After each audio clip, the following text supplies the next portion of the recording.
Hello everyone, this is a video lecture for Calculus 3, section 14.8, Lagrange Multipliers, or I guess you can say Lagrange, if you want to go with a Texas accent, let's just say. I know it's incorrect, but whatever. Basically here, I'm going to give you this formula, and we're going to just start working it immediately. I like this formula, it's very cool, it's very easy. So, F is a min or a max, basically a critical point, when you have grad f equals lambda grad g such that g equals 0. That's your formula. Notice this little guy right here. That's a lambda. Lambda. Like the lambs that you run around in the fields, and a duh. Okay. Lambda is actually a scalar. It's actually not going to be in our answer, but it's still important to be using as a tool as we keep going. This is all good. It's kind of quick. It's kind of easy. Let's just jump into a problem. Now, I'm going to tell you, this is actually the second recording. I basically didn't mess up on the first one, but I didn't like it, so I'm redoing it here on this first problem. This first problem is good generally, but I also think that it doesn't show everything about this formula correctly. Like it does it's acceptable, but it's not a very good starting question, let's just say. But I'm going to work through it. I'm going to tell you how it works, and it'll be fine in the end, okay? So this is what we've given, and they say, hey, f is supposed to be a min or a max. Find out where that happens. And this is my constraint. This is a constraint. And so we need to find what f and g are. So f is equal to x squared minus y squared. This g is going to be x squared plus y squared minus 36 equals 0. I'm moving this over to the other side. You don't have to do that every single time. I just think it's very important to do it here so that you're good for the future. You'll see once we start doing derivatives that 36 will go away anyways. So, grad f, 2x minus 2y, grad g, 2x, 2y, 36 goes away. So I'm saying that grad f equals lambda grad g. That's going to say then 2x negative 2y equals lambda times 2x 2y. Okay, so I'm going to split this thing up into two different equations basically. Notice that I can toss this in, I distribute it, and then I just look at my first terms. So 2x is equal to lambda 2x, and then the other one's negative 2y is equal to lambda 2y. Okay. Let's just take a look at this guy right quick. So I've got 2x is equal to lambda times 2x. What does lambda equal, do you think? Like if I had to solve for lambda, what do you think? It'd have to be a 1 in this particular case. So I got 1. If that's the case, let's plug that in. So negative 2y is equal to 1 times 2y. The 2's are going to cancel. You don't need the 1. I'm saying that negative y is equal to y. When is the only case that that happens is if you get y equals 0. And if that's the case, what is x then? Like, what do I plug in to find my x? Well, it's funny because I don't have it right here, but what about my constraint to begin with? You see? What if I went back now and said, okay, well, x squared plus y squared equals 36, so x squared plus 0 squared equals 36, so then you would see it equals plus or minus 6 when you take the square root. Awesome. So what we have then are my 2 points then. I have 6, 0, and then I have negative 6, 0. Okay. Whenever you plug these things in to the original, I got a 36, and here I got a 36. Okay. Here's the other thing that's kind of interesting. Yes, this was fine and all. We did it. We're done, basically. Kinda. So let's just imagine here taking this one first right here. Let me use a different color. I'm going to take this one first off to the side and solve it first. So negative 2y is equal to lambda times 2y. The 2's cancel, the y's basically cancel-ish, and so what you're really getting is lambda equals negative 1. Well, hold on, I had it as equal to positive 1, now it's equal to negative 1? Well, just kind of roll with me for a second. What if I plug that in right here? So then I've got 2x is equal to negative 1 times 2x. Again, the 2's cancel, the negatives, so I got x equals to negative x, and again, that only happens if x equals 0. When you plug that into the constraint, just like last time, you get y is equal to plus or minus 6. Therefore, 2 additional points here and here. Now, this is a true way of doing it as well. It's kind of like both.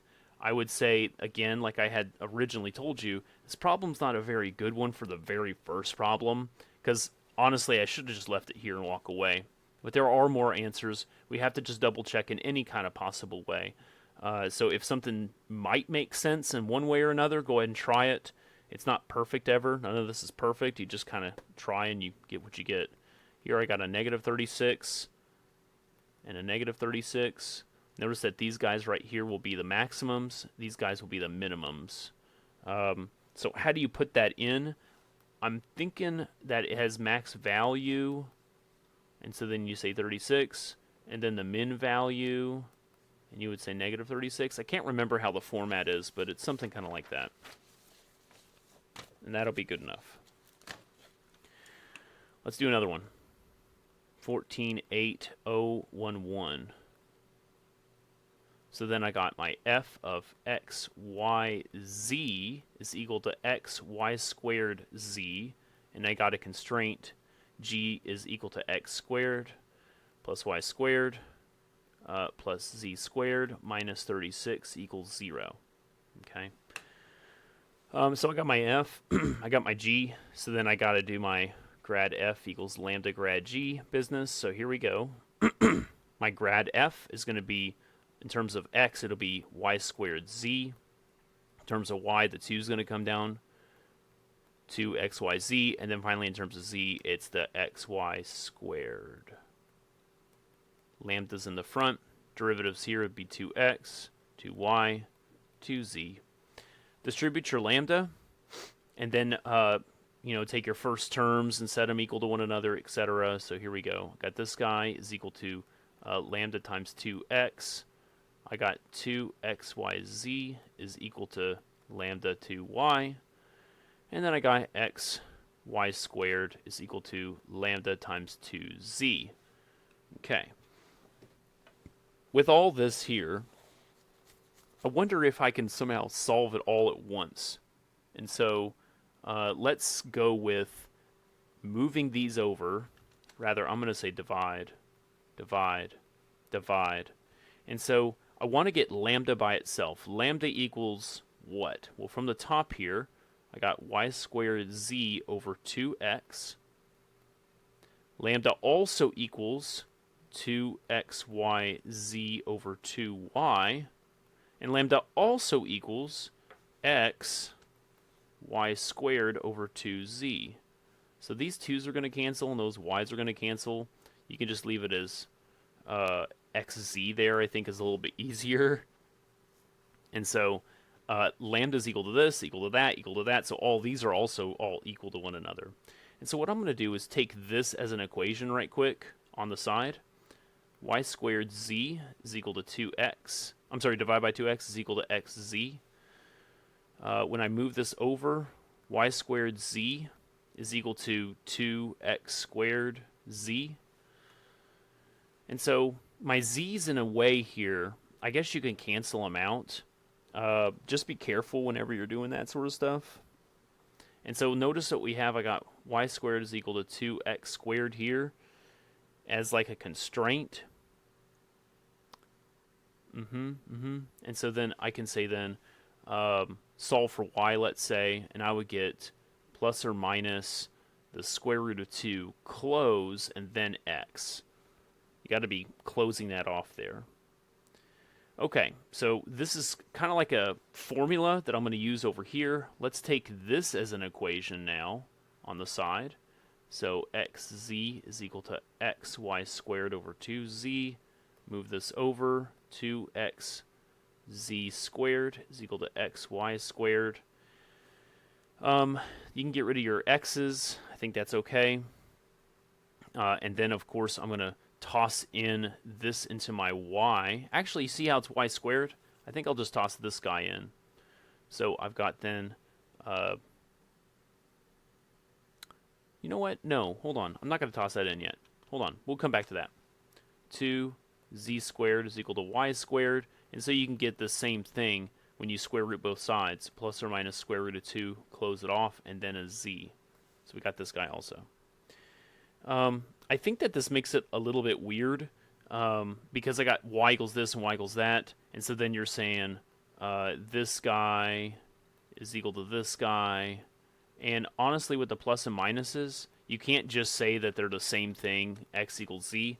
I think that it's going to end up being that way in the end, maybe. But I just want to make sure you know that it could be a positive and a negative. Like you can get a positive over here and a negative over there. It kind of gets a little weird. If this looks confusing, how about let's just drop it for a little bit. And instead, I want to solve for the other one.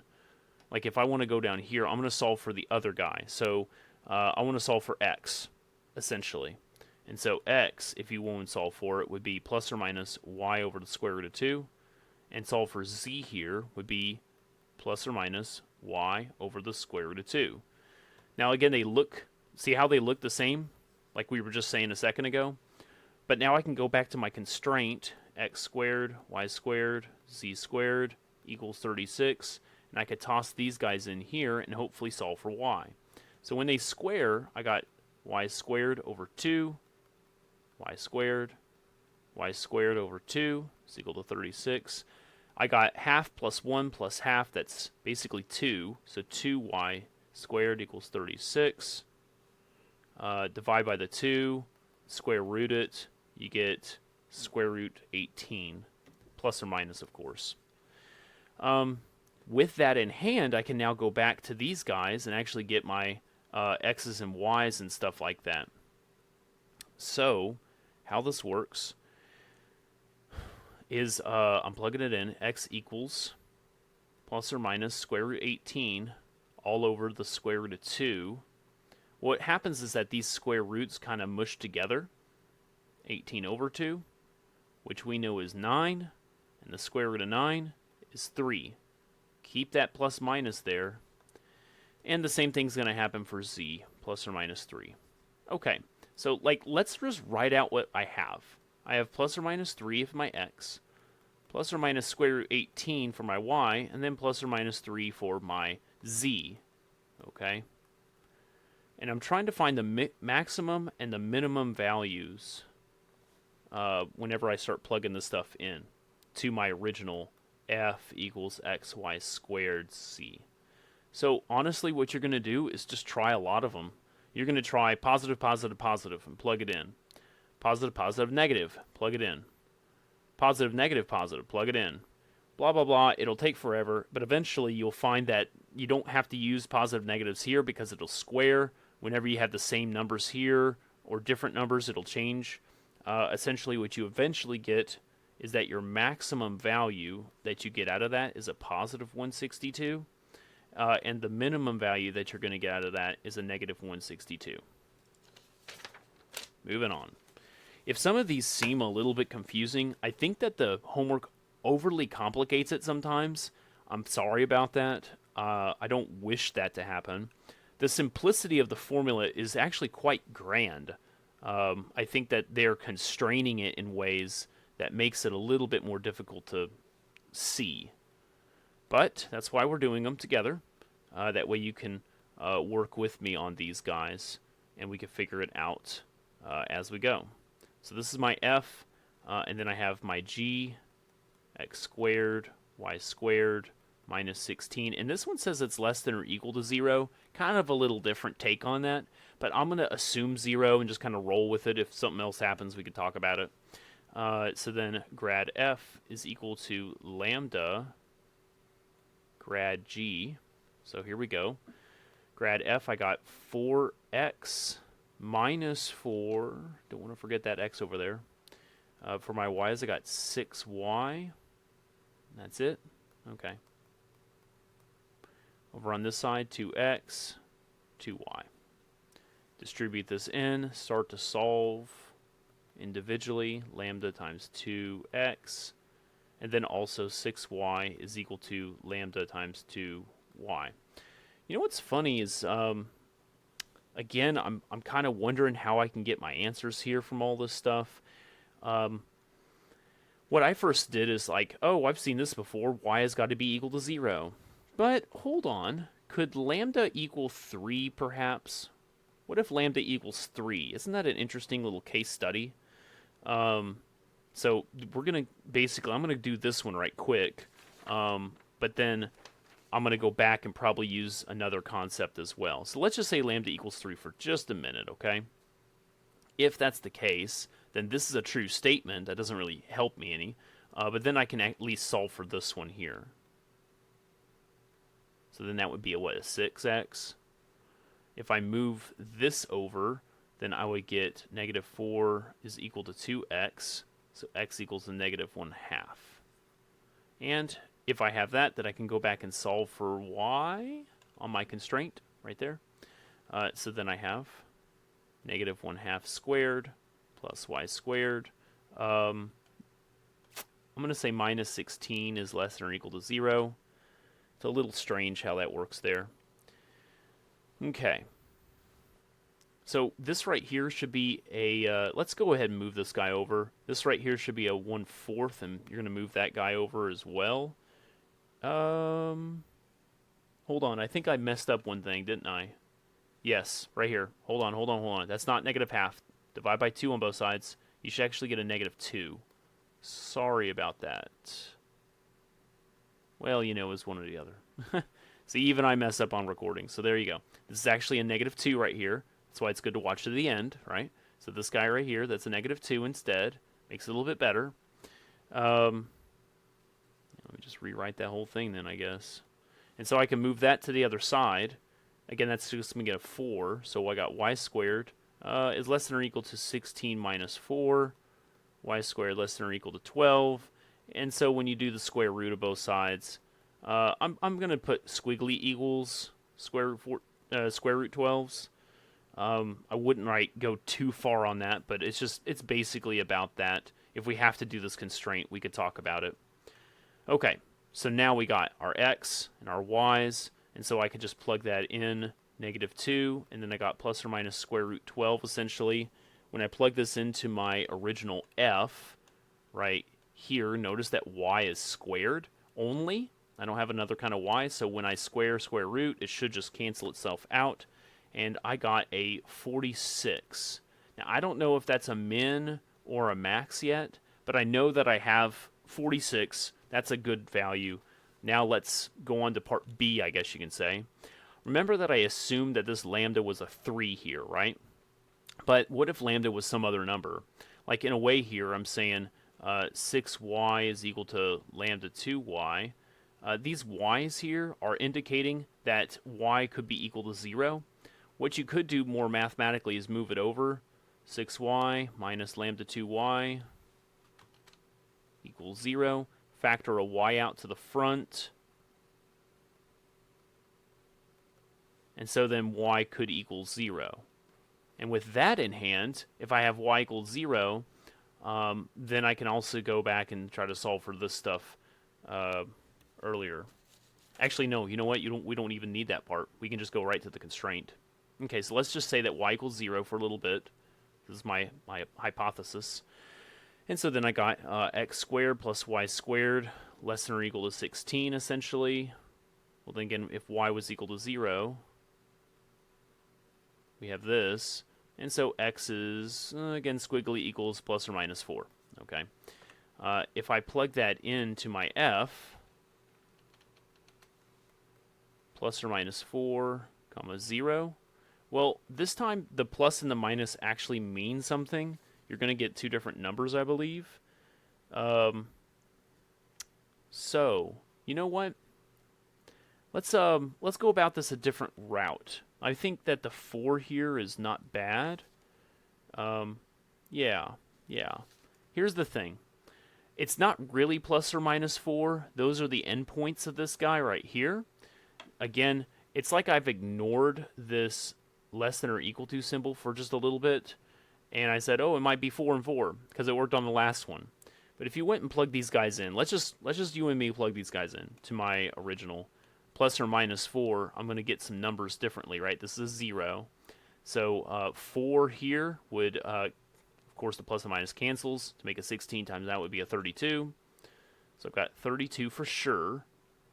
Up here, though, that goes to 0. This is minus 6 always, so minus 6. But this here, I'm going to get a plus or minus 4. We'll change its sign, so I'm going to get plus or minus 16, essentially.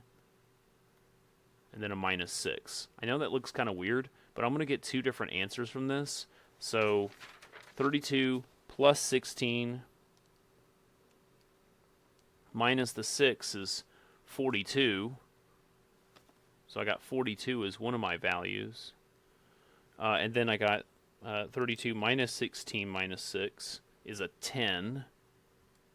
So these are my other values. Compare that with the 46 up here. Already you can probably see that my other values are smaller, so this is probably a maximum. But I'm telling you that these right here, this is not a min or a max because obviously there's something even less than that. Is there a number even less than the 10? That's kind of what I'm asking now. And honestly, if I just said the 4 and 4, I wouldn't get enough. I need to actually take this into account here, okay? So what I'm saying is that you kind of have like this kind of domain going on where you need to work for all numbers between negative 4 and 4, okay? So this was not sufficient enough. All right, but let's kind of go back. We got y equals 0. Let's just go back to my f sub xy, and if I plug in the 0 in particular, let's just say that's a 0 right there, I got 2x squared, just making sure I'm doing this right, plus 0 minus 4x minus 6. And so it's kind of like my f has now changed. This guy. I know that y equals 0. I'm just trying to figure out what x is. Well, I'm trying to find a min or a max, so why don't I just take the derivative? Look, it's very basic. Pull the 2 down, you got a 4, minus the 4, set it equals 0, and very easily you can see that x equals 1. And that fits within this domain that they've been talking about. If x equals 1, I can now plug that into my point. Again, that's going to be 1, 0. Plug it all in, and you actually get a negative 8, which is indeed less than the 10. Therefore, this is probably that minimum right there. So, what does the final answer look like? You got a maximum value and a minimum value. Well, my minimum was a negative 8, and my maximum was a 46. If it feels like I'm jumping around a lot, it's because I am. There's not always a great one way to do this. We have to understand constraints and what's going on behind the scenes. It's actually quite a mess. But again, I think that the book does injustice to the formula. The formula itself is actually really wonderful. It's easy. You can go back to 14.7 and use the same formula, and you would get it done faster even, probably. Anyways, that's just a homework challenge right there.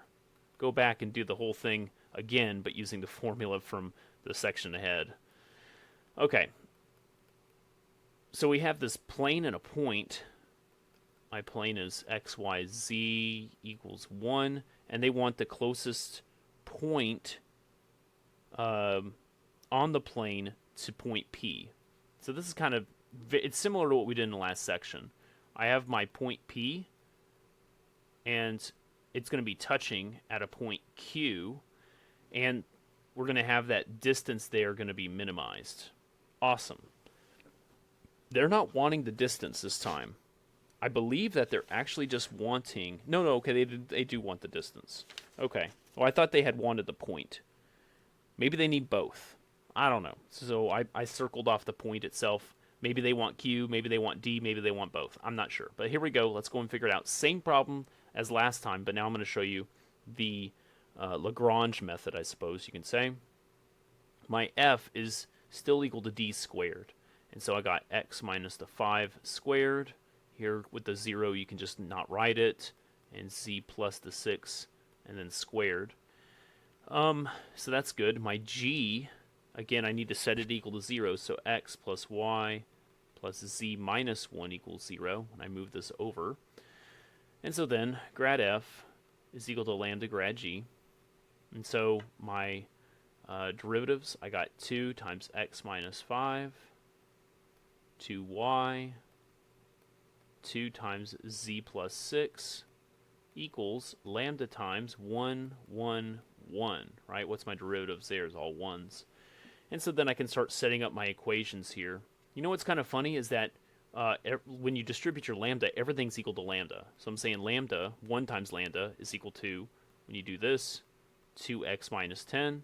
It's also equal to 2y, and it's also equal to, again, distribute to z plus 12. And so what I can do then is take like these two equations, let's say, and start solving. If I divide by the 2 on the other side, I get y is equal to x minus 5, so that's kind of nice. And if I take these two on the side, I can get y is equal to z plus 6, which again is kind of nice. It's not handy to get y equals y equals. You saw me do this on another problem earlier with the square root 2's, and it didn't really work. Like I started to solve and et cetera, et cetera.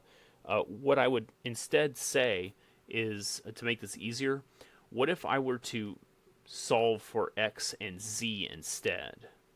So x equals y plus 5, and z is equal to y minus 6. These right here, I can plug into my constraint, which was that plane, x plus y plus z equals a 1, right? And so then I can plug those in here and start to solve. Y plus 5, y minus 6, 1. I got 3y. These guys right here will make a minus 1.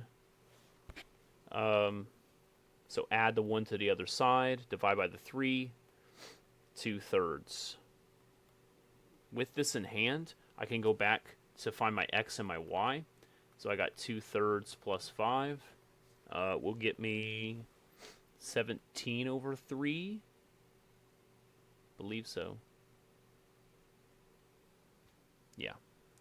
And then my z, when I plug in the 2/3 up there, again I got 2/3 minus 6, which got me negative 16 over 3.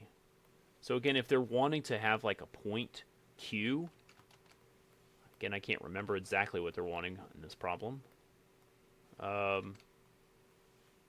There is your other point. So there you go. Now let's find the distance. Again, we already know this formula. Minus the 5, yep, squared. 2/3 minus 0, essentially, squared.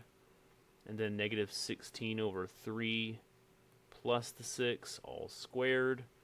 And when you do all the math, it finally comes out to be 2 over the square root of 3. There you go. I know that seems like, how'd you get that? I mean, really, you don't have to leave it like this. I'm just saying that that's your answer. It's good enough. Okay. Actually, we've got one more problem, and then we're done with this section. 148050. So, it says, find the dimensions of a rectangular box. That sounds familiar. With the largest volume. So we're maximizing the volume. But it has a total surface area equal to 196 centimeters squared. Okay, so we got a box. Might be a cube, not really sure, but we got an X, a Y, and a Z here. And basically they're saying the surface area is equal to that stuff. Well, this is where I messed up on my surface area formula. Be careful. You see how we got an x times a z, then we got a y times a z, and then we got an x times a y. But then there's 2 of each of those. So I got 2 xy's, 2 xz's, and 2 yz's. Okay? My volume is simply x, y, z. That's not too bad. Well, they say that my total surface area is this. I'm going to tell you that the optimum, I'm going to write this up, optimum is a cube. The optimum is a cube. There's going to be a couple problems like that where it's like, oh, we'll find the maximum of this and that. It might just be a circle, or it might be a cube. Don't think something crazy. Just make it something basic, and the basics are there for a reason. So here we go. I'm going to say now, let's just say, if this is a cube, let's just say that x equals y equals z. So I'm going to just use x's all over the place. So I got 2x squared, 2x squared, and 2x squared. Well, then that makes 6x squared, right? And this should be equal to that 196. Move the 6 over, square root, and I got something kind of weird looking.